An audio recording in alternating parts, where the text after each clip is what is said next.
¿Qué tal? Buen día. Un día más de cuarentena, un día más cerca de lo que esperamos sea un final favorable y continuamos metiéndole pila, metiéndole onda a este tema y una clase más. Ustedes a lo largo de la semana han ido recibiendo material. No me he podido sustraer a darles o a pasarles algo vinculado a coronavirus. Espero que les haya resultado de utilidad. Ahora nos vamos a concentrar en explicar un punto en particular del material que estuvieron recibiendo hasta ahora. El decreto 1338 de 1996. Bien, este decreto es muy importante para ustedes como futuros profesionales de las relaciones laborales y muy probablemente gestores en alguna medida de los temas de seguridad e higiene laboral de los que hablamos nosotros en esta materia en CIMAT. El decreto 1338 del 96, el famoso decreto puente que vincula las dos legislaciones, la de seguridad e higiene y la de riesgos del trabajo, es decir, que vincula el antes y el después del accidente, establece algunas cosas que son centrales para ustedes. Supónganse que es la primera vez que trabajan en una pequeña empresa o en una gran empresa, pero les encargan, les dicen que tienen que empezar a ver temas de seguridad e higiene por H o por B, porque no lo estaban considerando hasta ese momento, porque no les gustaba lo que hacía el que estaba antes que ustedes, lo que sea. ¿Por dónde empezar? Bueno, un muy buen lugar para empezar es el decreto 1338 del 96. Este decreto establece 3 o 4 líneas de acción muy importantes. Por supuesto, la cuestión cotidiana, la gestión fina, está en los detalles. Y eso lo vamos a ir viendo a lo largo de todo el cuatrimestre. Pero para empezar, hay que saber qué dice el decreto 1338, por qué es importante y qué tenemos que saber de él. El decreto establece básicamente la derogación de algunas partes del decreto 351 de la ley 19.587 que, de haberlas sostenido, se superpondrían, entrarían en conflicto con algunas de las cosas que dice la ley 24.557 de riesgo de trabajo. Así que anula algunas partes que de haber continuado hubieran sido superpuestas, justapuestas, como quieran ustedes decirle. No podían estar las dos legislaciones a la vez en el mismo punto.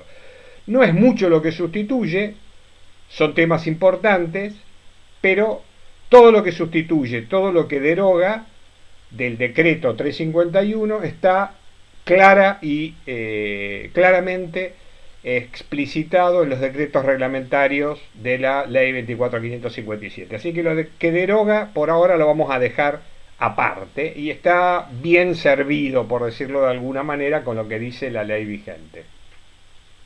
¿Qué nos dice el 1338 que a nosotros nos interesa? Primero, que las empresas, bajo ciertas condiciones, tienen que tener servicio de medicina laboral, es decir, un servicio médico destinado específicamente al tratamiento de la patología vinculada a la actividad laboral. La patología vinculada a la actividad laboral, ya sabemos, por lo que vimos la clase pasada, que tiene que ver fundamentalmente con dos cosas: accidentes laborales y enfermedades profesionales o enfermedades laborales. El decreto dice que bajo ciertas condiciones las empresas tienen que tener servicio médico laboral. Después veremos que las más pequeñas no tanto, las medianas un poco y las muy grandes sí. Bueno, lo veremos en detalle. La segunda cosa que dice el decreto es que, además de tener servicio médico laboral, deben tener servicio de seguridad e higiene. Es decir, un área de la empresa que se encargue de la prevención de accidentes. De la prevención de accidentes nos tenemos que encargar todos, en todo nivel de la empresa, bajo toda circunstancia laboral.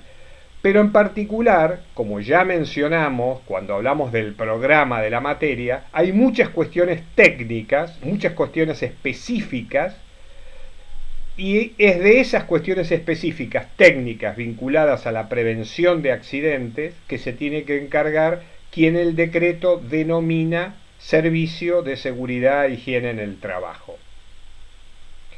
Tanto para el servicio médico como para el servicio de seguridad e higiene en el trabajo, el decreto establece que tienen que ser personas con una cierta idoneidad y les pide algunas características.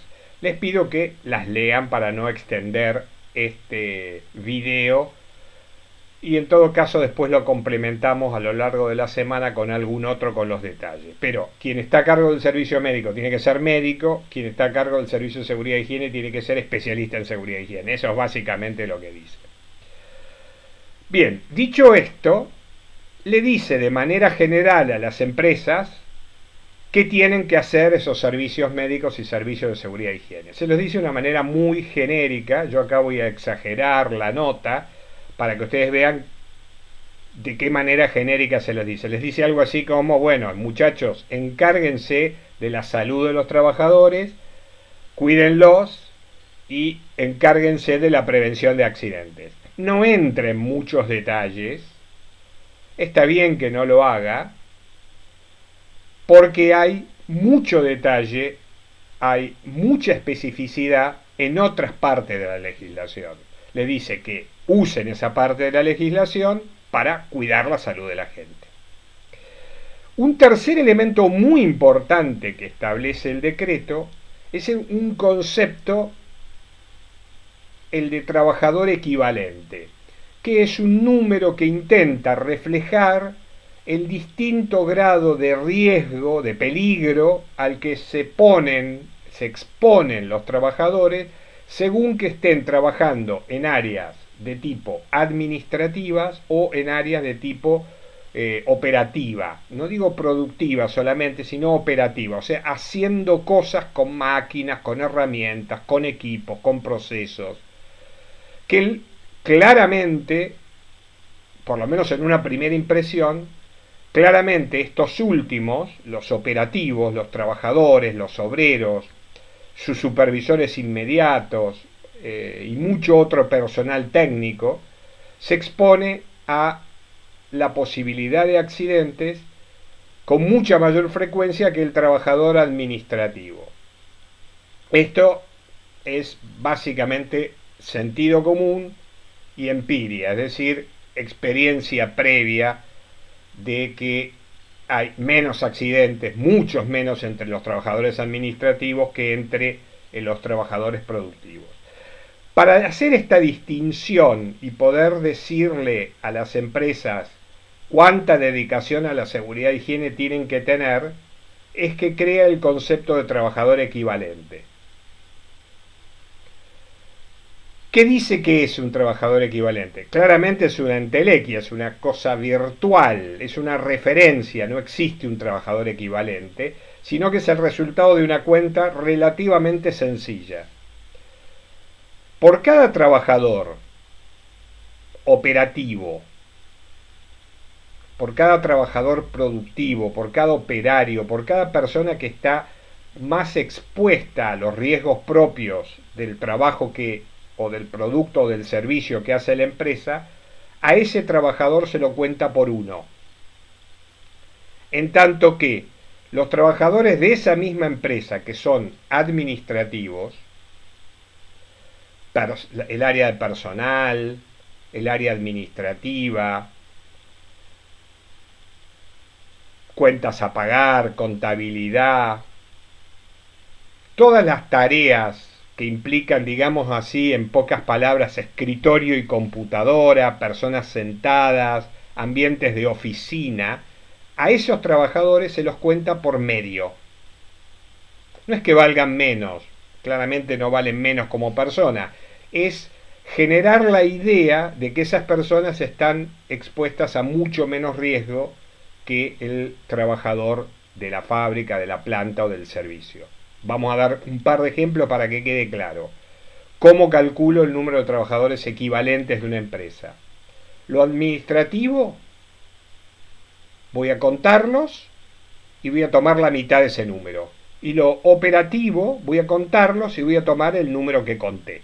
Supongamos una panadería industrial, una panadería que hace pan para otras panaderías. Tiene algunos trabajadores o trabajadoras, yo voy a usar el genérico, trabajadores, incluye a todos. Tiene trabajadoras que están en la atención al público. Venden pan, venden factura, hacen los paquetes. Son operativos, pero su nivel de riesgo es relativamente bajo. Los puedo asimilar a un trabajador administrativo o los puedo tomar como operativos. Vamos a tomarlo claramente como operativos a pesar de su riesgo bajo. No hay valoración previa en estos casos. Simplemente todo lo que es operativo, todo lo que está relacionado a la función, me impresione como me impresione a primera vista el riesgo, lo voy a tomar como operativo y lo voy a contar por 1. En tanto que la cajera o el cajero, los empleados contables, quizá en esa panadería, por más industrial que sea, haya 1 o 2 empleados que hacen toda la administración, algún encargado o supervisor de la parte de ventas y administración, eso los voy a tomar como empleados administrativos, no operativos, y los voy a contar por medio. Supongamos que haya una persona en la caja, 2 empleados administrativos y un supervisor de las tareas administrativas, que a lo mejor puede ser el contador o que puede ser alguien que se encargue de llevar los números finos, o hasta puede ser el mismo propietario. Tenemos en total 4 administrativos. Los voy a contar como si fueran 2 a los efectos de saber cuál es el número de trabajadores equivalentes. Por otro lado tengo las personas que atienden y despachan pan o cargan camionetas donde se va el pan a otras panaderías, y ahí tengo 6 personas, varones, mujeres, 6 personas. A esas 6 personas de ese sector las voy a contar por 6. Y después tengo lo que en una panadería se llama la cuadra. La cuadra es el taller, la cuadra es el área de producción de una panadería, donde se produce pan, factura, tortas, masitas, lo que sea. A esos trabajadores, que claramente puedo intuir que tienen más riesgo que los que están despachando pan, los voy a contar por 1 también. Supongamos que tenga 10 en 2 turnos. Son 10 en la cuadra, en la elaboración de pan y facturas, y son 6 en la carga y atención al público, son 16. Más los 4 administrativos que cuentan por medio, 2, me suma un total de 18 trabajadores equivalentes. Ahí tengo claro cómo calcular el número de trabajadores equivalentes. Repito, cada trabajador operativo cuenta por 1, cada trabajador administrativo cuenta por medio. Hay algunos detalles, como lo de cómo cuento a los que solamente despachan pan. Fíjense que yo usé la forma más restrictiva. Si están haciendo una operación que tiene que ver con el trabajo de la empresa, con lo que la empresa produce, lo cuento por 1. Y solamente si lo puedo ver o asimilar o es un trabajador administrativo, lo cuento por medio. Bien, repasamos hasta ahora. 3 cosas establece el decreto 1338 del 96 que vimos hasta ahora. La necesidad de que las empresas tengan servicio de seguridad e higiene, la necesidad de que tengan servicio médico, y les define el número de trabajadores equivalentes como una forma preliminar de establecer qué obligaciones tienen en materia de seguridad e higiene. Hace el siguiente juicio previo. un prejuicio. Dice, aquellos que tengan muchos trabajadores equivalentes van a requerir de mayor esfuerzo puesto detrás de las tareas de seguridad, higiene y medicina laboral que aquellos que tengan menos trabajadores equivalentes. Y a su vez, aquellos que tengan más trabajadores equivalentes porque tienen más trabajadores operativos van a tener que hacer más esfuerzo todavía, debido a que los operativos son los que en principio yo pienso que están sometidos a mayor riesgo.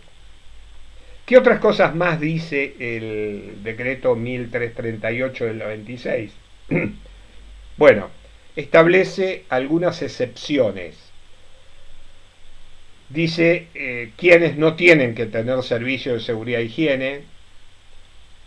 Por ejemplo, libera a las empresas, cualquiera que sea su tamaño, que sean empresas por temporada, que sean empresas, por ejemplo, de lo que sería una zafra o cosecha, que es otra forma de empresa por temporada, las libera de tener servicio de seguridad e higiene. Es decir, aquellas empresas que pueden demostrar que la concentración de sus trabajadores y la principal de sus actividades en un determinado momento y lugar se realiza en un periodo breve, fijo, repetido en el tiempo. Por ejemplo, la cosecha de la hoja de tabaco.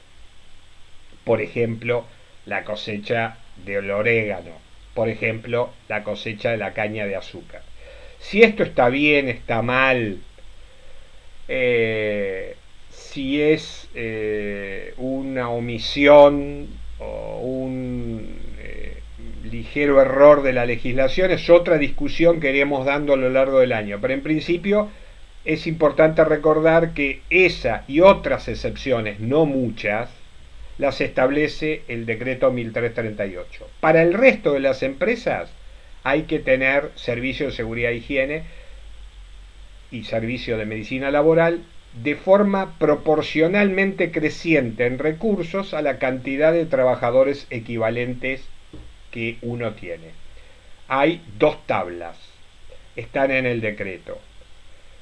A mayor cantidad de trabajadores equivalentes, mayor dedicación. En el caso del servicio médico esto es directo. Más trabajadores equivalentes, más dedicación, cualquiera sea el tipo de empresa. Pero en el caso de empresas que de lo que estemos hablando sea del servicio de seguridad e higiene, aparecen, y esto es una simplificación que después iremos precisando, redondeando, aparecen tres tipos de empresas. Tres grupos de empresas distintos a las que la legislación trata de manera diferenciada. No distinta, de manera diferenciada. Vamos a ver cuáles son estos tres grupos de empresas a los que les exige lo mismo que habíamos dicho antes, pero de manera diferenciada. Les exige mayor dedicación a cuantos más trabajadores equivalentes tenga, pero se los exige de manera diferenciada. Veamos tres tipos de empresa y tres ejemplos. Aquellas empresas que tengan una complejidad muy baja,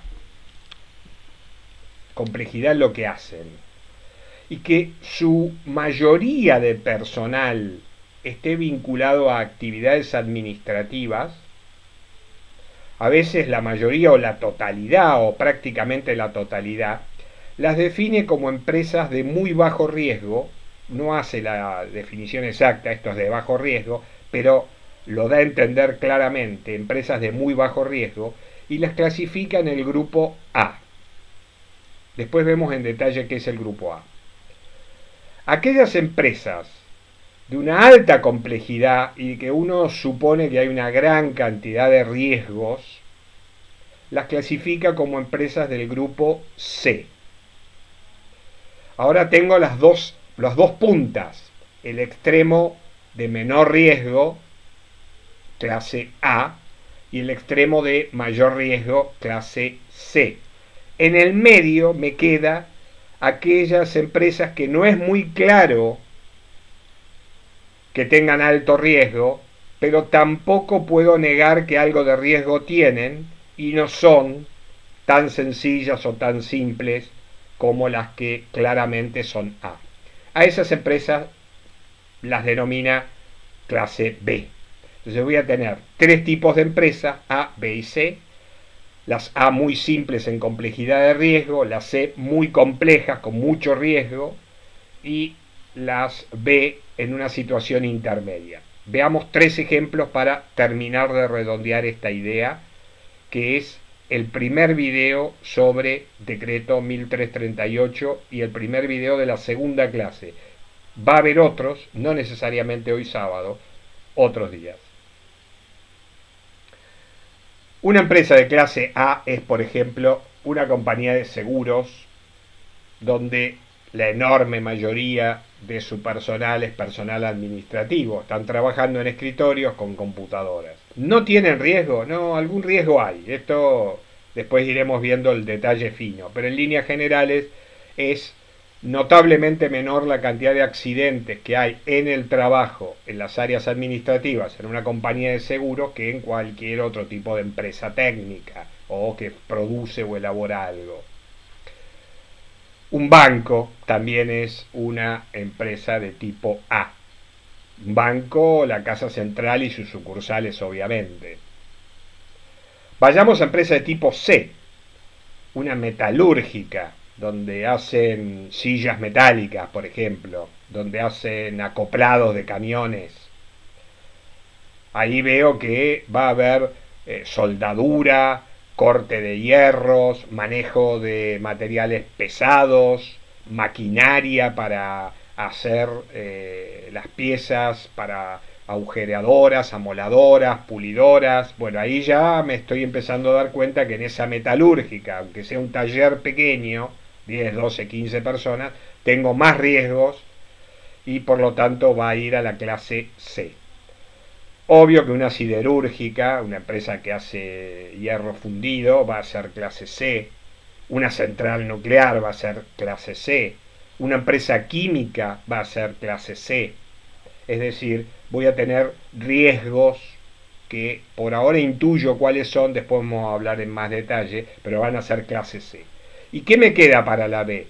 Y aquellas que no estoy muy seguro de dónde poner la categoría en el extremo de las más riesgosas o de las menos riesgosas. Por ejemplo, un depósito. En un depósito tengo mucho de tarea administrativa, no hay una gran cantidad de actividades que estén generando riesgos, pero hay manejo de materiales, manejo de cargas, autoelevadores, que son transportes para llevar y traer cargas, hay personas que pueden estar manipulando bultos, pero también hay mucho trabajo de conteo de piezas, de administración, de preparación de pedidos, de facturación, de control de inventarios, que son claramente tareas administrativas. Estoy ahí en una situación intermedia, tengo una empresa de clase B. Repasamos entonces en 1338 por lo menos la primera parte. Establece que hay que tener servicios de seguridad e higiene laboral, establece que hay que tener servicios de medicina laboral, dice que quienes lleven adelante estos servicios tienen que cumplir ciertos requisitos, por ejemplo, ser médico o ser especialista en seguridad e higiene. Establece también que le va a pedir a las empresas más cosas, más dedicación en función de la cantidad de trabajadores, pero no del número de trabajadores total, sino el número de trabajadores equivalentes, que es una suma entre los trabajadores que están expuestos realmente a riesgo, los que cuenta por uno, y los trabajadores de tipo administrativo que cuenta por medio. Y establece algunas excepciones para quienes no es necesario que tengan servicio de seguridad e higiene. Punto muy importante, pregunta de examen, cuestión central, y es que todas las empresas, desde las que tengan un trabajador equivalente hasta las que tengan 10.000 trabajadores equivalentes, todas deben cumplir con la ley. A lo que las exime, o de lo que las exime el decreto 1338, es de tener la obligación de tener servicios médico y laboral cuando son pequeñas y tienen un pequeño número de trabajadores equivalentes. Pero cumplir con la ley, todas tienen que cumplir con la ley. Terminamos acá, redondeamos en 25 minutos. Recuerden que las clases reales duraban 4 horas y en líneas generales empezábamos a las 9 y terminábamos a la 1. Ahora estamos compactando. Casi con seguridad que va a haber un segundo video para seguir tratando algunos de estos temas. En la página web se van a encontrar con material que va anticipando algunas cosas. Se encuentra con el decreto 1338 y está remarcado algunas cositas importantes sobre el decreto. Se encuentran con algún otro material complementario y ya les voy suministrando información sobre todo lo que es gestión de accidentes y enfermedades profesionales, con un documento que es muy interesante, que es las respuestas a preguntas frecuentes de la Superintendencia de Riesgos del Trabajo. Documento que yo les pido por favor que ya vayan leyendo, porque es una parte central de la gestión del área de ustedes. Cerramos acá. Este es el primero de al menos 2 videos que va a haber para redondear la segunda clase. Capaz que me agarra la loca y hacemos un tercer video, pero bueno, arranquemos por esto. Gracias por estar escuchando, sigan leyendo la materia, préstenle mucha atención a los puntos en los que hago hincapié. Son temas centrales para ustedes, para su gestión y para la necesidad de saber qué hacer.